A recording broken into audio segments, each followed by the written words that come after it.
In the name of the Father, Son, and the Holy Spirit, one God, amen. So as everybody knows, we those who for the first time are coming, we started the book of Esther. So I just wanted to do a little bit of a quick recap of what Esther, the book of Esther is. Father David was doing the letters of St. Paul. We did Hebrews, we did 1 Corinthians, and now we're switching gears a little bit by going old school. We're going towards the Old Testament. We're doing the book of Esther.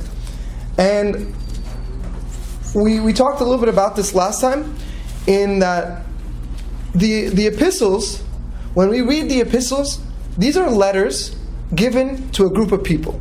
And these letters are given for our edification. They're there to teach the people, and at the same time teach us. So there's certain laws and certain points that St. Paul is telling us in order for us to learn more about Christ, to learn more and to grow more with God. Esther is a completely different story. And the reason why is, when Father David was asking me to pick a book and go with it, we had decided we're going to try something new and go Old Testament because we haven't been in a while. But something I really love about Esther is that it shows God's presence without the name of God being written one time in the book of Esther. So the theme of the book of Esther is the invisible hand of God. And we can all think about, in our lives, how God is there, but He's invisible. We know that presence. We know, and I gave an example, like for myself. My parents live in the East Coast. My parents live in New York. But just because I don't see them here doesn't mean that they're not here. Doesn't mean that they're not around. Doesn't mean that they're not a phone call away. And with technology, FaceTime away, like I feel like we're hanging out all the time. So God is the same way with us here. Now, the beauty about our relationship with God, that God reveals Himself in different ways, and as we see in this story, through the good and through the bad. And He's very, very powerful, and He uses certain people, certain situations. So I don't want to spend too much time in the recap, but just we'll run through chapters 1, 2, and then we'll get started. We're in chapter 3 today. So main characters, we have a king Ahasuerus. So we said in certain Bibles it's spelled with a bunch of X's and so it's but in the New King James it's Ahasuerus, and that person we said represents evil. He represents evil, and he shows us by his actions. He shows us by his actions. So the first thing we hear about this guy, he throws a 6-month party. And we all laughed about it and we joked about it for the past couple of weeks. Who does that, right? 6-month party. And he was so powerful, he owned, he was the king from everywhere from Ethiopia to India. And back then, it wasn't the amount of people that there are now. So he owned more than half the world as a king. He was a big time king, and to show and we see his character being played out by actually seeing, okay, well, what kind of person was he? Well, he threw a party for his leaders. What was the purpose? To show off. Then we see, how do you recover from a 6-month party? We all joked around like when we have a 4-hour party where we take the next couple of days off.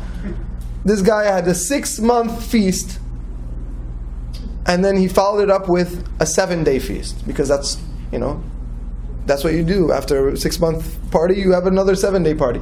But this one was interesting. This one he opened up for everybody. He had it for everyone. Again, also to show off. And it's funny, in the book it talks about his quote unquote generosity. But it was done more in like a showy way. So they even said like everybody who was at the party got their own different cups to drink from. Like this just shows his, how flashy he was, and yeah. Now we continued when we said during this guy's night out for these 7 days, the women had a party. His wife, Queen Vashta, had her own party, and then the conflict happens. So I said this book is unlike a story. This is more like a movie. This is more like the movie. But just like in a movie, you don't see the director in the movie. You have no idea unless you're reading the credits. You can't tell. But God is the director here, and it's very clear. God is the director, and He's the one moving pieces around and using certain things and planning this movie for us. So the first conflict that happens is the king is now drunk and showing off everything, whatever. All of a sudden, his leaders tell him, "Why don't you show off your wife to them?" He goes, "Great idea." So he calls for the queen, and it says he wanted her to come with a crown. But if we read more into it, he wasn't just telling her, "Come dressed in your robe and come in a crown." No, come only in a crown. So it was kind of to objectify her. He was looking at her like, you know what? She's a part of my property as well. Just like everything else I've showed you, she's property as well. So again, it shows us how the devil uses people, and he objectifies things. The devil doesn't look at us as valuable. He looks at us as pieces. How can I mess with this piece in order to get this piece? In order to get this piece, I'm going to collect all the pieces. It's a game. Same way here. Devil's playing around, messing around. Okay? Then, chapter 2, we see that, at the end of chapter 1, she refuses. He gets upset because now, what do you mean you're refusing? And how does that make the king of the world look? Horrible. So then what does he do? His leader says, one of his advisors said, "Oh man, a woman, your wife, stood up against you? You know what this is going to cause? This is going to cause mass chaos against the whole kingdom. It's going to be normal. Everybody's going to be like, the wives are going to be, yeah, it's going to be feminist movement, and it's going to be crazy." So they got worried. So they said, "No, you need to do something about this now." So they said, "What do I do?" And remember, this guy just was drinking for about 6 months, so he depended on his advisors. And his advisor said, "Send out a letter telling people I'm getting rid of this queen and I'm going to get a new one." So he did. So she was kind of removed from the story. Okay? Now comes part 2. It's like scene 2. Right? Chapter 2 was, he's like, okay, now, how do you pick? How do we pick? And we talked a little bit about this. How did the king pick what he wanted? Does anybody remember? Beauty. He created a big beauty pageant. You know, like the Miss America, Miss Universe pageant?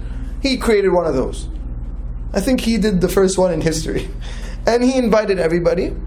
And that's where he was going to pick his queen.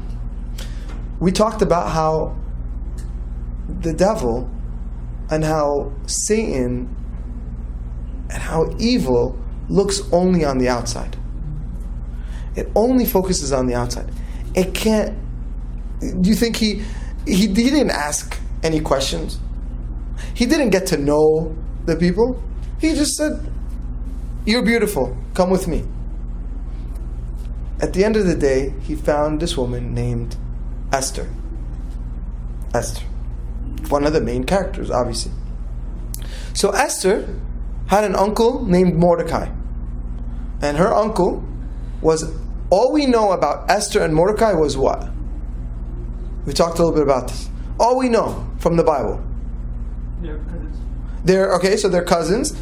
He's taking care of her. He's taking care of her. What else? What about him as a person? What kind of person was he? He's a good person. Good person, faithful, godly person. That's all we know. And Esther was the same way. So I want us to start looking at this movie differently. Because now you're seeing, out of all the people, out of all the women, God picked Esther. Okay? Now, things are happening. Things are moving. It's kind of like when you ever hear about the idea of putting somebody, like a good presence can change a situation. Like if it's in a dark room and you put a candle, what happens? You can see. There's light in the room.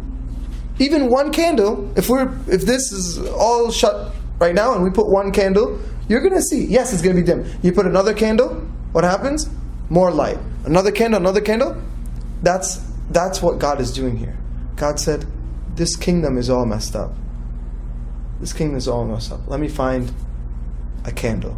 Let me find somebody that knows me. Let me find somebody that represents me. And then he chooses Esther. And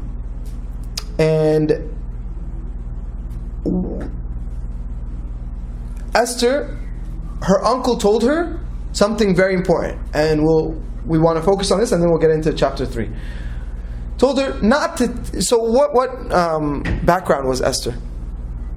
She was Jewish. So Mordecai said, "Do not let the king know you're Jewish. It's going to cause a lot of problems. Don't do it. God put you here for a reason. We don't know why yet." And the plot thickens. So it's going to get really interesting now. Then the last part we read at the end of chapter 2, things got a little bit interesting. And I'll read it really quick, and then we'll move on. So now 2 of the king's eunuchs, the chiefs of the bodyguards, were furious because Mordecai had been promoted, and they sought to kill King Ahasuerus. And the matter was made known to Mordecai, and he informed Esther, and she made the details of the plot known to the king. The king examined the 2 eunuchs and hanged them. The king then ordered that a record remembering the goodwill of Mordecai be placed in the royal library.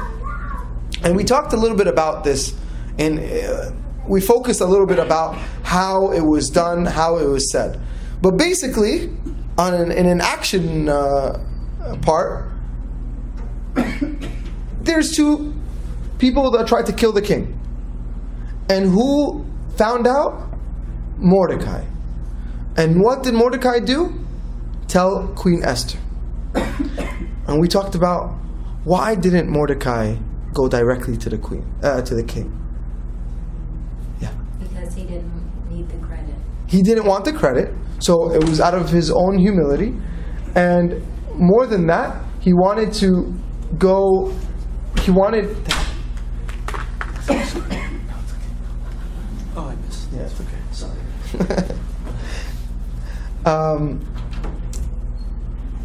He didn't want the credit, and he wanted to focus more on that. Like he wanted. Sometimes when we do something good, we want to let people know. This was a really great deed, right? Like he saved the king's life. This is the king, and he could have made him a ruler in a land. He could have dressed him in a robe. He could have, but he didn't want the credit. But the king noticed the credit anyway.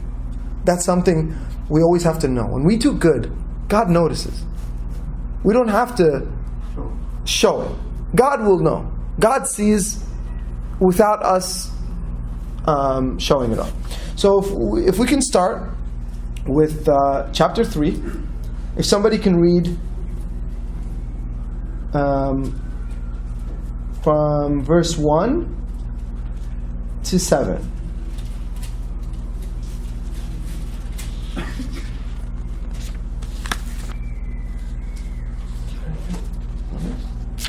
Sure. Yeah, chapter 3, 1 to 7. After these things, King Ahasuerus promoted Haman, the son of Hammedatha of the, is it Agagite? Agagite? Yeah, don't worry about And the name. advanced him and set a seat above all the princes who were with him. And all the king's servants who were within the king's gate bowed and paid homage to Haman, for so that he had commanded concerning him. But Mordecai would not bow or pay homage. Then the king's servants who were within the king's gate said to Mordecai, "Why do you transgress the king's command?" Now it happened when they spoke to him daily, and he would not listen to them, that they told it to Haman to see whether Mordecai's words would stand. For Mordecai had told them that he was a Jew. When Haman saw that Mordecai did not bow or pay him homage, Haman was filled with wrath. But he disdained to lay hands on Mordecai alone, for they had told him of the people of Mordecai. Instead, Haman sought to destroy all the Jews who were throughout the whole kingdom of Ahasuerus, the people of Mordecai. Okay. This is a big part of the story. Let's read it again one more time. Can you read it again? Oh, Yeah, sorry. from the beginning? Yeah, from just verse 1. After these things, King Ahasuerus promoted Haman, the son of Hammedatha, the Agagite, and advanced him to set his seat above all the princes who were with him. And all the king's servants who were within the king's gate bowed and paid homage to Haman, for so the king had commanded concerning him. But Mordecai would not bow or pay homage. Then the king's servants who were within the king's gate said to Mordecai, "Why do you transgress the king's command?" Now it happened when they spoke to him daily, and he would not listen to them, that they told it to Haman to see whether Mordecai's words would stand. For Mordecai had told them that he was a Jew. When Haman saw that Mordecai did not bow or pay him homage, Haman was filled with wrath. But he disdained to lay hands on Mordecai alone, for they had told him of the people of Mordecai. Instead, Haman sought to destroy all the Jews who were throughout the whole kingdom of Ahasuerus, the people of Mordecai. Okay. What is going on? I feel like, again, I can't stop thinking of this as a movie. It's like a change of scene. It's like, meanwhile, in the king's house, somebody gets promoted. Just for no reason. He just got promoted. Haman, right? Haman. And when you get promoted with the king, there is a level of respect that you get. And a part of that respect, a part of that role, is that people will bow down to you. Now let's think about bowing for a second. This idea of bowing, where does it come from? What is bowing? Why do people bow? Worship and honor. Worship and honor. Exactly. Bowing is an honorable thing. Bowing is worship thing. So in this concept, it's another test. All of a sudden, you get this guy, he's walking around and people are bowing to him. And then one person doesn't bow. Mordecai. One of the good guys, right? We said he's a godly man. Why doesn't he bow? Because he's Jewish, but so what? They don't worship idols or anything but God. Exactly. In his heart, in his mind, in his life, there's only one person he worships. There's only one God. When you bow down to something, when you worship something else, you've declared that this person or this thing is God. We see that throughout the Old Testament. They create these gods and these statues and all these things, and they tell people you need to worship them. Or they'll put a picture and they say worship the picture. Or they'll put whatever, or this king, worship the king.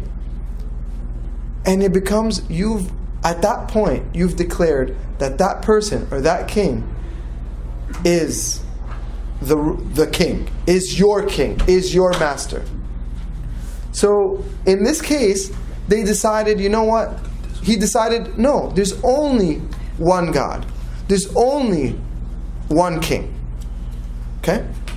So he takes a stand. So many times in our life, the line for that stand is blurry.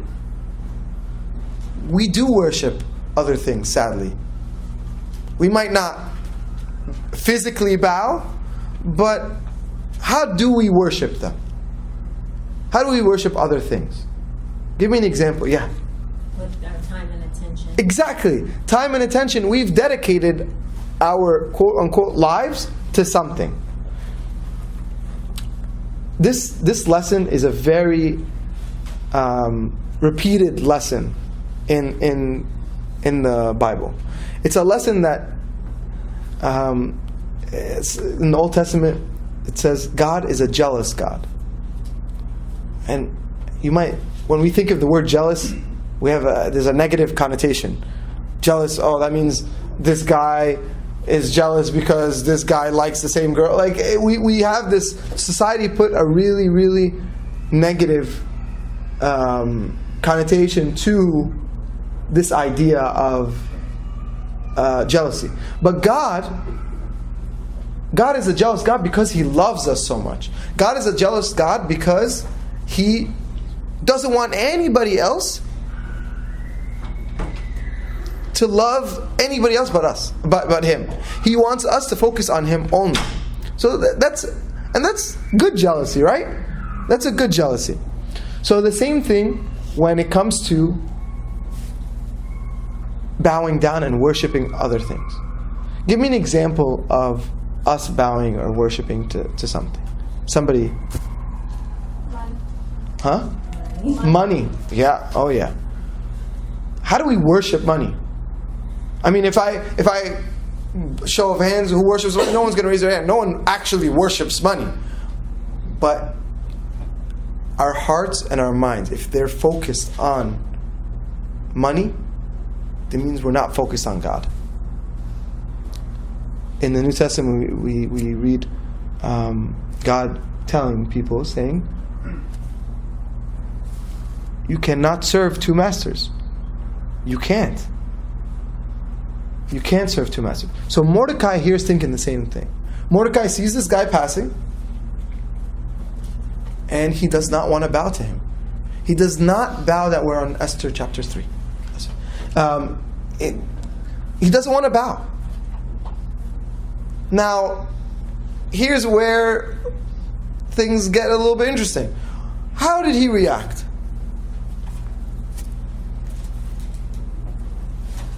How did he react to this non-bowing? But he was bowing for the king. He didn't bow for the king. He was out of respect for the king. He didn't bow. He showed respect. No, in my opinion here, because there is a historical Yes. part for this. Yes. Haman is son of Hamadatha the Agagi. Yes. He's son of Amalek. Yeah. I don't know. Yeah. Before. Here in Samuel, 1 Samuel, chapter 15, when Saul released the king Agagi. Yeah, and King Saul is from the tribe of Benjamin. Yes. And then he took, Then, because even in the Old Testament, it's mentioned God, He has a fight with Amalek from generation to generation. I think because he's a symbol of evil. Yes. And exactly what the point I'm trying to make is the one aspect is the bowing. Mm-hmm. The other aspect is who you're bowing to. Let me ask you something. If something represents good, would he be okay? Like, let's say it's a good king or a good leader. Would he be okay? It's a bow as a respect. Even the king, he was not good. No, I know. Yeah, no, but I'm saying. You're saying he did bow? Yeah, he did. Yeah, he did. In earlier, we read that. Should be. Otherwise, he would be killed. Exactly. So there is, but he also didn't agree with the king. Remember, he was hiding things from the king. He didn't want the king to know he's Jewish. Yeah. Now, let's see how God comes around from this, uses this situation, and I think here a very valid word. When we can bow, when we cannot. say that again. When we can bow and when we cannot. When is that? Because, I mean, Abraham, he bowed for the normal people. Exactly. When his wife passed away, he bowed for them when they Yes. gave him this part land and he purchased it from them. Yes. It's not a worship. No. But still here, I think because Haman asked this as a worship, that's why he... Exactly. Like that's what I was saying. With the king, it was a level of respect. The king is a level of respect. No, regardless. For example, let's say, Humility. Even to bow as a... yeah, but Not in this case. No, and the king. Yeah. What I'm saying is, like, for example, let's say, I mean, obviously, we might not agree with our president. Yeah. Right? Or the next ones. God help us. But regardless of the situation, what do? We have to respect the presidency. We're in that situation. So he respects the presidency, but he doesn't necessarily respect the president or the other leaders, because yes, it represents evil, and it does have a history. He does have a history with that. And the people where Haman was from hated Mordecai's people, the Jewish people, and vice versa. Does that make sense? So now, you want to say something? Yeah. Oh, so now gets a little bit of a tough situation. How did this non-bowing, non-respect, how did Haman take it? He was furious. Yeah. Filled with wrath. Look at the words that are used. Filled with wrath. He couldn't handle it. He couldn't handle it. When we go against the devil, he can't handle it. He's going to do everything in our power to stop us. Or bring down others around us as a way to hurt us. Exactly. He knows, like we see in movies, when somebody's trying to get to somebody, what does he do? He gets his loved ones. Same idea. So Haman right now said, I deserve respect and you're not respecting me. You know what? I'll take care of this. So what does he do? He goes to the king, and he says, and he tells him to destroy all the Jews of the kingdom of Ahasuerus. One good part about Mordecai. They was talking to him day by day. Yeah, exactly. He never obeyed. Yes, exactly. Very good point. Very, very good point. It was repeated. It wasn't a one-time thing. No. So maybe one day he didn't bow down, and somebody's like, "What are you doing? You have to bow down to him. This guy's it's a big deal." Everybody's bowing except for him. He's standing out like a sore thumb, right? And then all of a sudden, the next day comes. All right, this time you should bow down. You don't want to cause trouble. Don't cause any problems. Just bow down. What's the big deal?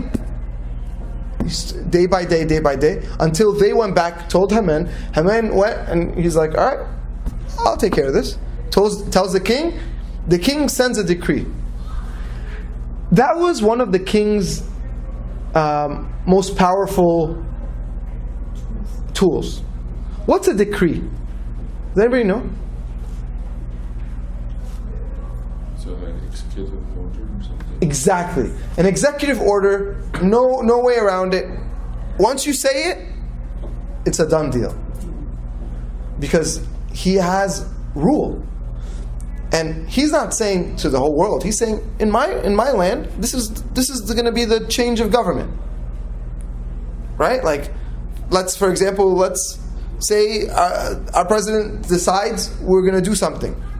It's against the law to not do it. So now, but this is a little bit extreme. What's that decree? The decree was, and the decree made, and he made a decree in the 12th year, verse 7, of the reign of Ahasuerus, and he cast lots to determine the precise day and month to destroy the race of Mordecai on a single day, and the lot fell. Wait, am I reading? Because I know in one version. Until it fell in the 12th month, which is the month of Adar. Yeah. 12th year of King Ahasuerus, they cast the lot before Haman to determine the day and month until it fell in the 12th month, which is the month of Adar. They decided, you know what, we're going to do it, but we're going to think in advance a little bit. We're going to guess, we're going to pick out of a hat which month we're going to do this. He wanted to destroy all the Jews because of Mordecai. Because of Mordecai. We see a lot of this in Christian history. We see martyrs all the time. And we talked a little bit about martyrs before. What's a martyr? What is a martyr? A witness. Yeah. Describe what a martyr does, or how someone can become a martyr. Someone that willingly lays down their life for Christ. Exactly. Somebody who stands up for Christ against all odds. So we hear about martyrs all the time. We're surrounded, our church has so many different saints that were martyred because they stood up and they lived for Christ. They lived for who they were made for. Like they had a purpose, they lived it out. That's what a martyr does. Against all odds. They were killed for God. So then, in this same concept, he's doing the same thing. He's doing the same thing here. He stood up against what he could have believed was right or what's wrong. He believed that I'm not going to bow down to this person. But what did this cause? Killing all the Jews. Killing all the Jews. Now, if you're Mordecai, how would you feel? Me not bowing down, put my whole, forget family, like my whole race in danger. I would feel so bad. We'll continue. Let's continue from verse. Let's read from verse 8 to 14. Let's cut it up a little bit. 8 to 12. Can somebody read that?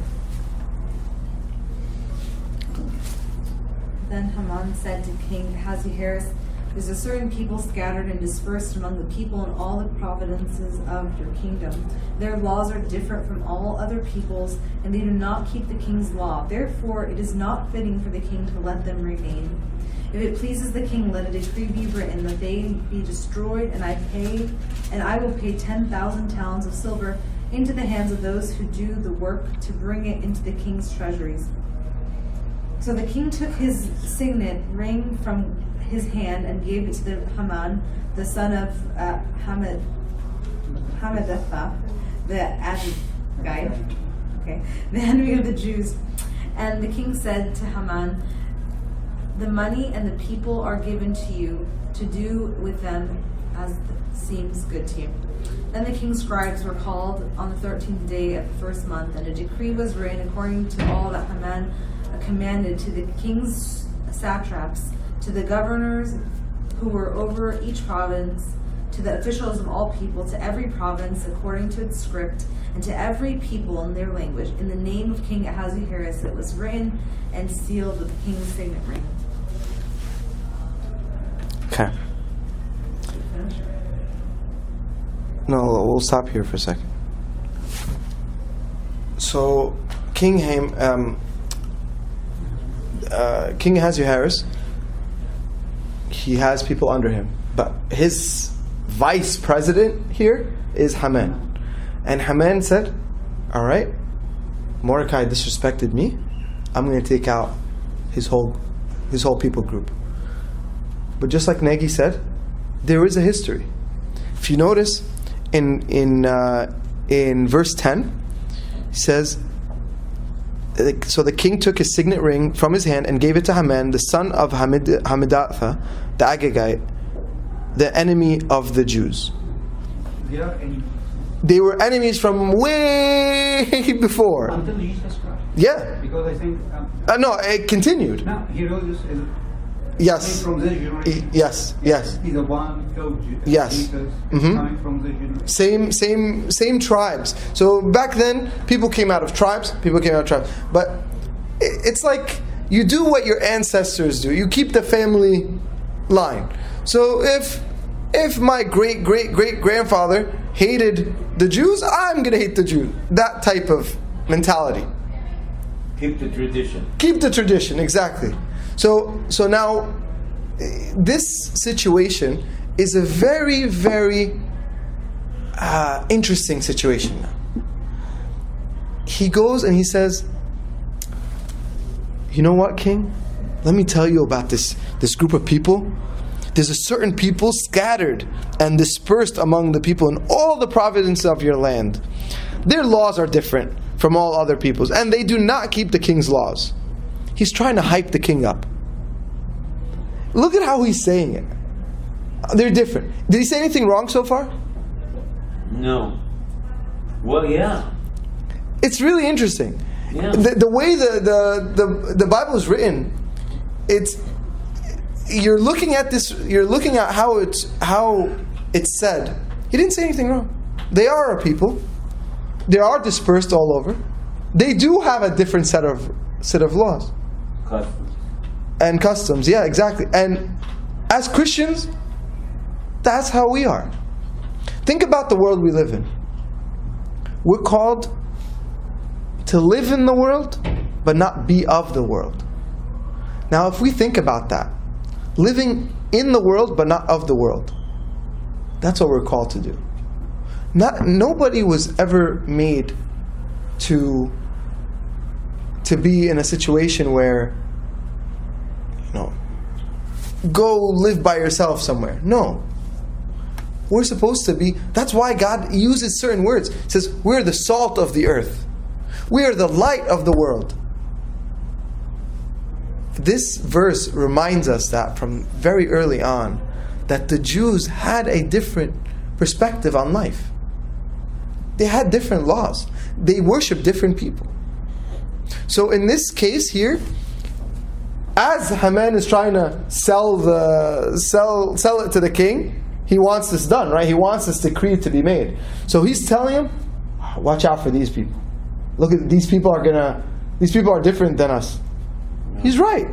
They are different.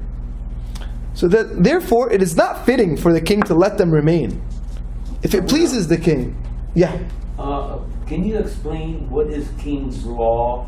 Here it says they do not obey the king's law. Okay. What are king's laws? No, so the king's laws, just like any king, he has commandments. He has laws that people follow. Just like we have in our country, laws. Be loyal to him. Yeah. Serve exactly. Him. They can't cheat and steal from him. Exactly. So it was a level of respect. The king set laws in the land. You've heard of the... He's the supreme. Exactly. So now he was saying here, the same way this king has these laws, these Jewish people have their own laws. Yeah. How do we live in a world where there's laws?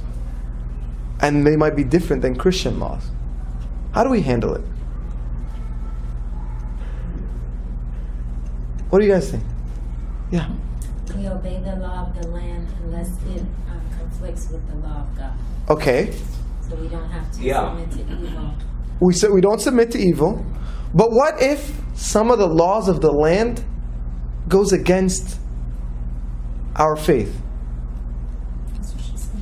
Regina said up until if it conflicts, then we would. Okay. If it conflicts, then what would we do? You have to disobey because you have until they die. Perfect example. In this case, it wasn't a law of the land to bow down to Haman, but that's what everybody did. He stood against all odds. He stood against what people thought, right? So in this case, it's the same mentality. Now, this king comes into, he's trying to convince the king. And another quality, like every chapter I feel like we learn something new about this king. This king's a little bit of a pushover. Yeah, he wants to please his buddies. Yeah, he pleases his buddies. And honestly, I feel like he wasn't a strong leader. And he hasn't consulted anything with his wife about what should I do about Hyman saying this. A very good point. About that. Who's his wife at this point? Esther. Yeah, Esther's low key right now. Yeah, I mean, we read, if you read chapters 1 and 2, by the way, when you guys go home before next week, try to read up on 1 and 2 and 3, so we kind of have all the picture together moving into chapter 4. But regardless, just like Jacob said, he didn't consult his wife. He consulted the people around him. Now, so this king took his signet ring. He didn't even question it. There's no space between. That's a big move. It's a big move. You give him a carte blanche. Yeah. So go for it. So what does the ring represent? Authority. That's it. Total authority. Total authority. It's a signature. So that means that the king said this. So not anybody could just come up with. This is before fraud, like where you can just kind of, like right now. Huh? Notaries. Yeah, before notary, yeah. And then, right now, they'll tell you, like, if you get a phone call and people tell you it's the IRS and they want your number, don't give them your social security number, don't give them to them over the phone, because the IRS won't call you. They'll send you a letter and they'll do this and it's official stamped. This is the same deal. This is a first-class mail sent to everybody explaining this new decree that all Jews must go. So now, yeah. This is so serious. I mean, he's talking about destroying these people simply because they have a different faith, but they haven't committed any crime. What was the crime that they committed? There is a crime. Disobeying God's king's law. No. Huh? They didn't. We don't know that if they disobeyed. What's the crime? Yeah. No. More than that. Did anybody do anything wrong? Mordecai didn't bow, and Haman felt disrespected. That's it. He didn't bow to. That's it. Ham. Like the idea of generalization. Like you see a person do something. You see one person do something, so you think everybody from this person's background is that. The stereotype. It's a stereotype. It's prejudice. It's really, really ungodly. Yeah. I don't think that's that. What's playing out, I think, is him just having a tantrum and trying to really stick it to him. Stick it to him. I don't think it's a stereotype. But they're playing. No. But also at the same sense, there's a background. We're talking human life here. A human life. It's sacred. I mean, you can hurt the guy, but you have permission to kill him, and then offering money for people to do that. I mean, hey, I'm looking for. I'll do that. But listen, here's the thing. Tons of gold.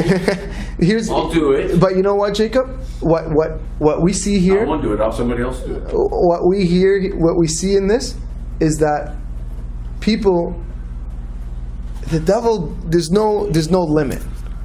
Yeah. You know what? I'll put money into this to take out all of God's people. Where's the it's a good deal here? Huh? The conscience. Well, he didn't have one. Apparently, it wasn't. It's okay not to have a conscience. No, it's not okay. This is one of the bad guys in the movie. Yeah. Right? This guy he's going the wrong way here. So we just have to. No, but you're right, Jacob. What do you mean? How could somebody do that? Yeah. You're right. So we're going to continue, and we'll go back to this point. I want to say something. Yeah. I just want to say that I believe that Haman was full of himself. because he Exactly. was surrounded by the king. He He was was advanced by threatened. the king. Exactly. So he felt that Mordecai, bow down to me. I'm in charge. I'm next to the king. In other words, But Marilyn- right under the king. So you Absolutely. bow down to- it was pride. Absolutely. Now we're going to see later Mother of all on. sin.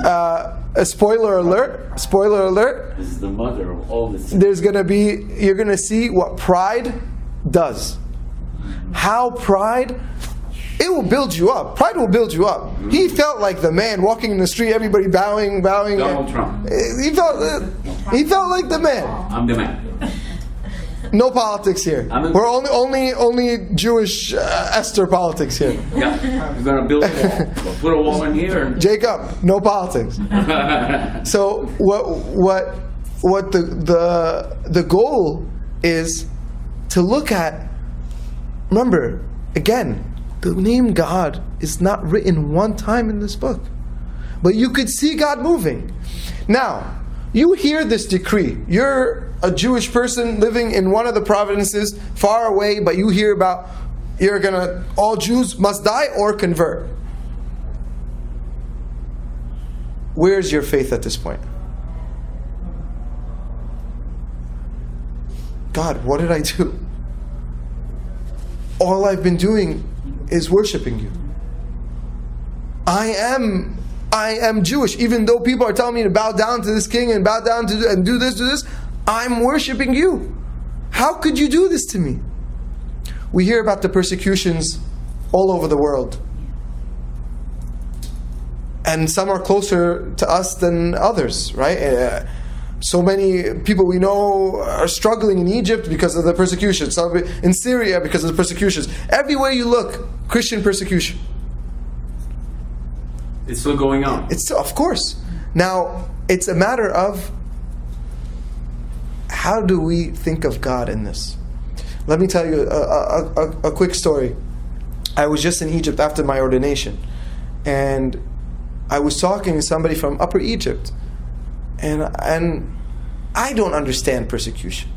My idea of persecution is, if I'm if I'm going around with my Bible, I'll hide it so people don't think weird of me, or I'm eating a certain type of food because I'm fasting, and I'll just tell them, oh no, I just I like beans. I hide it. I don't want people thinking I'm weird. That's my persecution. Don't want to see. I never felt in danger of my life.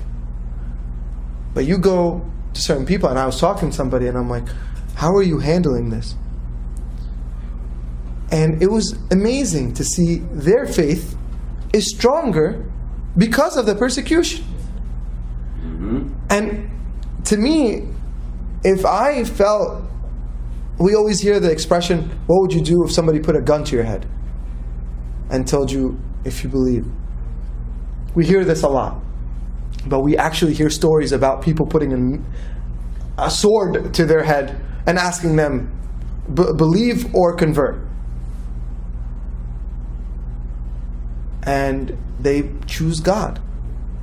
And because they're in that situation, their faith is strengthened. Their faith is strengthened. And the first question we might ask is, where's God in that? Where's God? If we stop the book right here, let's say, I say, you know what? Esther's done at the end of chapter 3. Ethnic cleansing started. What would we do? Yeah, it started already. They're started. Yeah, but I'm saying, what would we if we stop at chapter 3 and we say this is the end of the book of Esther? This would be the most depressing book ever. Saddest chapter. And we would, saddest book, because there was just negativity. It just built up to this point, and everybody dies. It's like a movie, or sometimes something bad happens, and you're like, please don't end now, please don't end now, please, I can't end like this. This can't end like this. God, as a director in our life, as the invisible hand, won't let us go through something without another plan. God has a plan for our lives. God uses bad things to make good things. Yeah. So, do you think that Mordecai was tested by God? I think Mordecai, his role in this. So I told you in the beginning, I asked, how would you feel if you were Mordecai? You would feel miserable, right? But we'll see how this led to something even greater. And I don't want anybody to read ahead.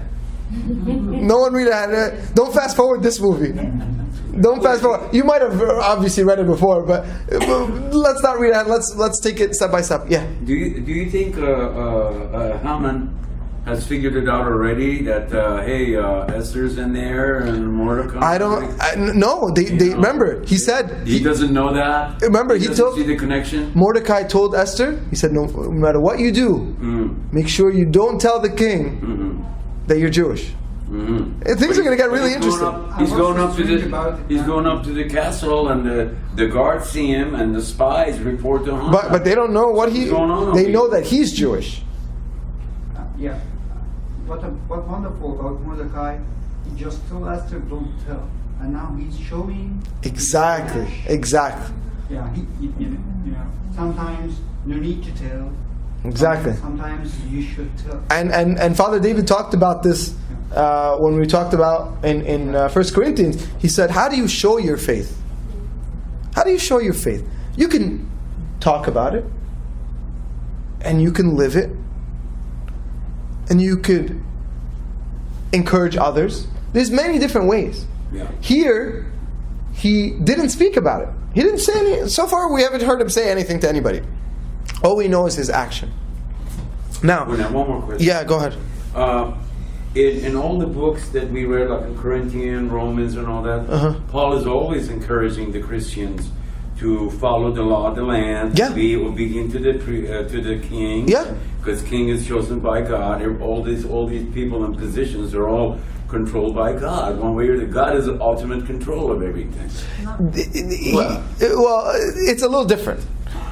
God allows things to happen. Exactly. So God ultimately, but God's in charge. Right. So Which is different than God controlling. So God doesn't control. And this is something, if you take anything out of today, one of the most important things in our lives, the most important gifts we got, was free will. That was the first gift. Yeah. First gift. So he gave us free will. So we have a choice. We could live with God or not live with God. So these kings have a choice. Please God or please man. Exactly. Yeah. I want to go back to Marilyn's question. I can't pinpoint the exact location of this, but if we're talking about between India and Ethiopia, No, I'm it's guessing in the Middle this is East. still Persia. This is Right. Persia area. It's the Middle East. So- by Iraq. So then this is outside anyways of their land. This is in exile. Yes. So Mordecai, Yeah. of all the people who are bowing, Marilyn asked, was Mordecai being tested? And I feel like everybody had an opportunity to show their faith. He is not the only Jewish person Absolutely. in this place right now with, as you hear, it says the king. So it just so happens that for whatever reason, Mordecai is the one who is upholding his faith out of the many others who are one of his people too, Yeah. in exile. Absolutely. So in that, then I don't know if it's so much. I don't know if it's so much a challenge. It is a It's test, to all of them, I guess. and it's a challenge to all of us. Yeah. If we think about how many times we might not do the Christian thing, we might not live the godly, we might not make the godly decision, and it's not about others making the decision. If Mordecai didn't bow, somebody else would have. If Mordecai bowed, somebody else would have stood up. Yeah. Somebody. God It makes you think, what if he? maybe not, but I believe God uses certain people for certain situations, and he knew that Mordecai was strong enough, and also he used him. He's on the inside now. His relative is the queen. No one knows that though. Yeah. Yeah. To give you the location of this thing in here, the Jews were taken out of by the Babylonians, the Assyrians. Yes. And then one of the kings of the Assyrian king married a Jewish girl. Yes. And the Jewish girl helped to open the gates to have the Persian come in and take over this country. Yeah, it's present day Iran. Yeah. The Jews were known by Persians, and they were instrumental in helping them from this kingdom. Well, that's why here they're not like just because they forgot. No. It's not that they forgot. It's people living in harmony right now. Like Jews, Persians, they're pagan. That's fine. They're living together. Haman had a personal hate towards Mordecai and Mordecai's people. He wanted to cleanse. So he's doing. Did the king have a problem? If the king had a, let me ask you a question. If the king had a problem with these people, would they still be there? No. The king was okay with them, but he's like, you know what? I don't care. They're there. They're not there. It doesn't matter to me. So let's finish up, and then we'll take the final question. So, verse 13. And the letters were sent by couriers into all the king's provinces to destroy, to kill, and to annihilate all the Jews, both young and old, little children and women, in one day, on the 13th day of the 12th month, which is in the month of Adar, to plunder their possessions. A copy of the document was to be issued as law in every province, being published for all people, that they should be ready for that day. The couriers went out, hastened by the king's command, and the decree was proclaimed in Shushan the citadel. So the king and Haman sat down to drink, but the city of Shushan was perplexed. Shushan. Why would you tell people in advance we're going to kill you? There's two reasons. To give them a warning so they can leave the country. But if he Give them an opportunity First, to leave their house and go. The date. They still They selected the day before. They're still doing it. They still ISIS tell the Christians. Yeah, exactly. Leave your house or you get killed next week. Yeah. You got 1 week to leave. Yeah. Negi, go ahead. Second was a huge empire. To have this order to kill all the Jews, and this empire you need time. In the history, this is why Persia lost against Greek. Exactly. Why? Because he has 1 million soldiers in the fight. Yeah. And once they he gives the order, it takes too much time to reach the soldiers. Yeah, think about it. Lost the fight against the Greek. This wasn't an email. Yeah. Oh, Remember, these are couriers going from Ethiopia to India. Yeah. Like it's going to take time. It's going to exactly. And they're celebrating it again. The best way, the only way this king knows how to celebrate, by drinking and having another drinking party and pleasing his friend. But what? But one of the nice things is people were perplexed. People are confused. People don't know why this is happening. Did they deserve it? No, they didn't deserve it. One of the things we have to always remember is Mordecai was consistent in his love for God, and his faith. And then all of a sudden, this happens. Now you're these people, and you're getting these letters. You're confused. When I think of this, I would be more confused. Yes, I'm confused. Why would the king all of a sudden want to get rid of us? But I'm confused. Where is God? Where is God? Why do bad things happen to good people? The number one question of all time. What we need to remember again is God is in control. It's harder to see God in control when there's bad things happening. Agreed. There's no question. It's hard to tell somebody whose family just died, God's in control. It's hard. Huh? God's in charge, not in control. Yes. Well, not in control or in charge. God is there. That's good enough. God, we said Esther is the story of the invisible hand of God. God is around. God has been there from the beginning. God moved pieces around. God uses certain situations for His glory. God uses certain situations for His glory.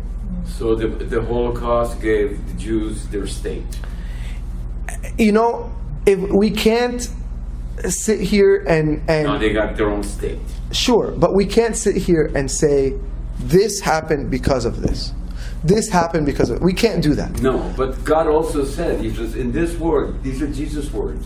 In this world, you'll have tribulation. Yeah, trials and tribulations. But he says what? He said. But how does he follow? Do not worry. Because This for Yeah. the people who believe in him, not for the Jews. yeah, Deny. yes. No, but I'm saying even that verse. For believers in God, we're talking about believers in God. At this Yeah. moment, Jews were the only believers in God. That's So, not the Holy- and yeah. But at this point, he said, "You will have trials and tribulations." Right. And then, how does he conclude that part? I've overcome. I have overcome the world. I got your back. He's saying, as much as there's a problem, God is there and present. Standing. God's mentality is very, very on a different level than ours. The problem is, logically, we try to match it.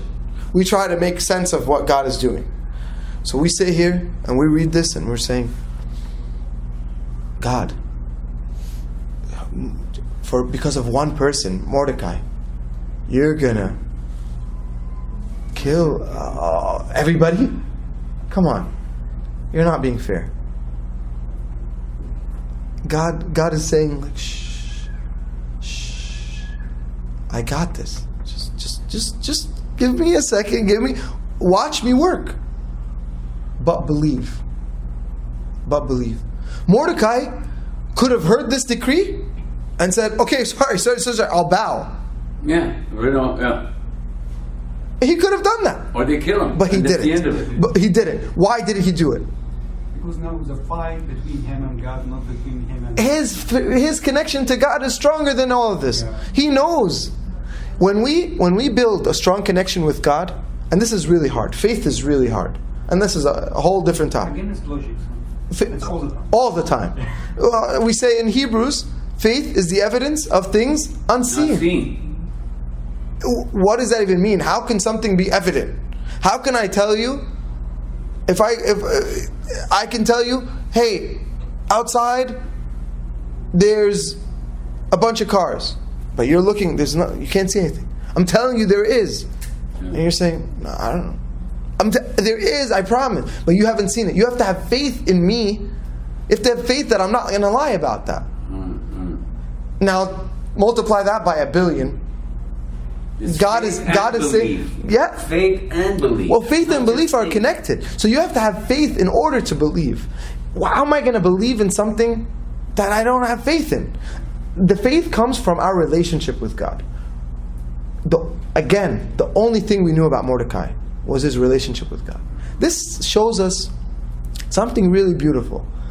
If our relationship with God is strong, nothing can break us down.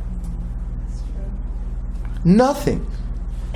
This guy's threatening the whole world. It doesn't matter. You talk to people. I mentioned this in another. I don't know if it was this meeting or another meeting. Everybody heard of the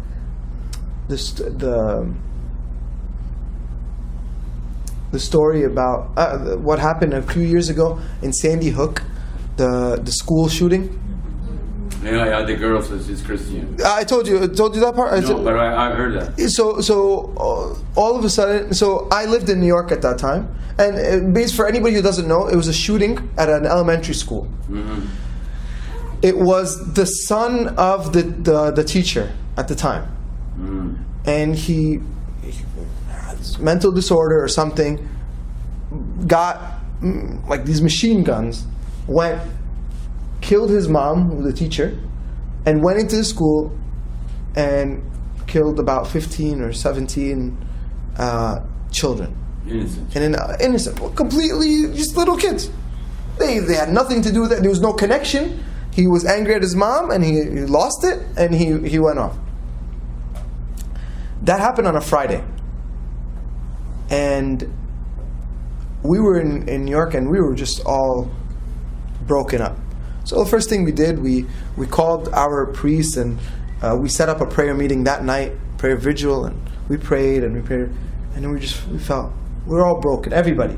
This affected everybody. Those who have kids, those who don't have kids, those who've been in schools, those who are thinking about innocent kids. It's have faith and no faith. You know, like it's really tough. So then we said, you know what? Let's go tomorrow to Sandy Hook, to this area, and to just be with the families. Just be present and pray with the families. So me and a few friends went. It was like an hour drive. We get up there, and everybody was there. CNN, ABC, NBC, Fox News. Everybody was there. It just happened the day before. So they're interviewing. We saw Anderson Cooper. We saw all these people there, and they're interviewing and talking to the families. And it's just heartbreaking. You're seeing families cry. You're seeing two images I remember.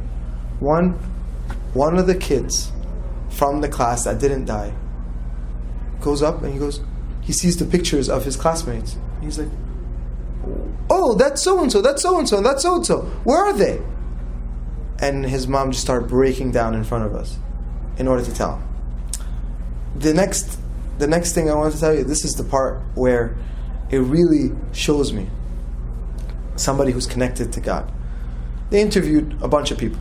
And everybody's like crying in the interview and saying, how could they do this? We need gun control. How could they do this? We need better mental health help. Well, how can they do this? We need better security. You name it. All the issues in the world were brought up. And then they interviewed a father, this one guy. And they said, how do you feel? He said, I'm okay. He said, he lost his daughter. And he said, what would you tell if they'll kill... This question, when I heard this question, I was so upset. I was like, how could you ask this question? But obviously the media... So they asked this question, they said, what would you tell the shooter if he was in front of you now? He said, I would hug him and say, I forgive you, and pray with him. And I would want to see his mom and just tell her I'm sorry. And my jaw dropped. I saw this in person. And I was just like, what do you mean? How can this man's faith in God, he said, I don't know why this happened. I have no idea why this happened. I'm not going to sit here and act like I know. But I know what Christ would do in the situation. When we have faith, nothing can break us. Now I'm saying this as a person who struggles with this concept so much. One of my favorite verses in the Bible is seek first, Matthew 6:33. Seek first the kingdom of God and all His righteousness, and all things shall be added. I always try to remember that verse because I struggle remembering, knowing what's going to happen tomorrow. And that verse, the next verse over is like, don't worry about tomorrow. Tomorrow will take care of itself. Figure out today. So in this, we know the story. We see how God is using such a negative situation. This is a bad situation. D-Day is coming for these people.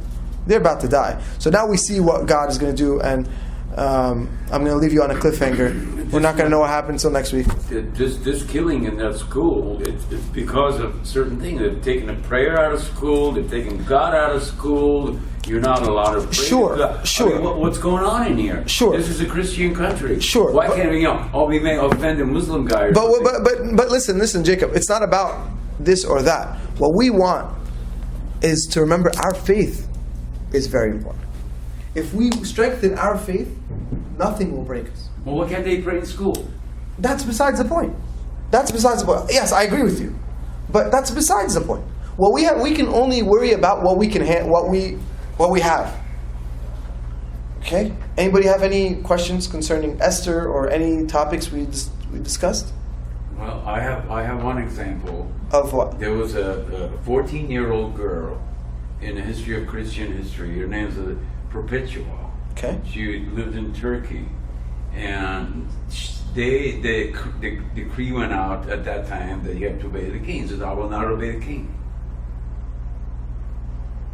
And they put her in prison. She was pregnant.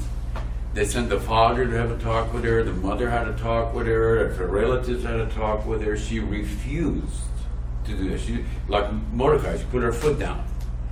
Then they brought her into the stadium. They allowed her to have her baby. As soon as she had her baby, they brought her there and put the lions to tear her up in front of the people. Mm-hmm. And that girl, by doing that act, converted thousands of people into Christianity. Because look at her faith. Look at that. Yeah. Look what she did. Look at that.